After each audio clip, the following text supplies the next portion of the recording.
সমাজে অপরাধ বেড়ে গেছে, আপনি চিন্তায় পড়ে গেছেন সমাজ থেকে কিভাবে অপরাধ দূর করবেন।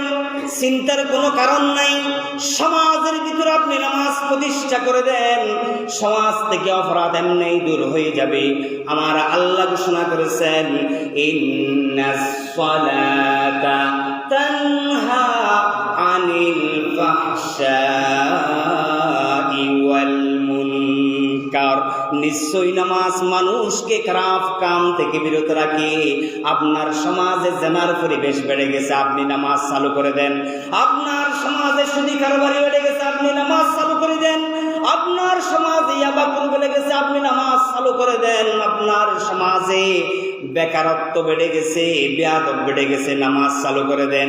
এই নামাজ সমাজের সমস্ত অপকর্মকে একদম ধূলিসাৎ করে অপরাধ মুক্ত সমাজ গঠন করবে।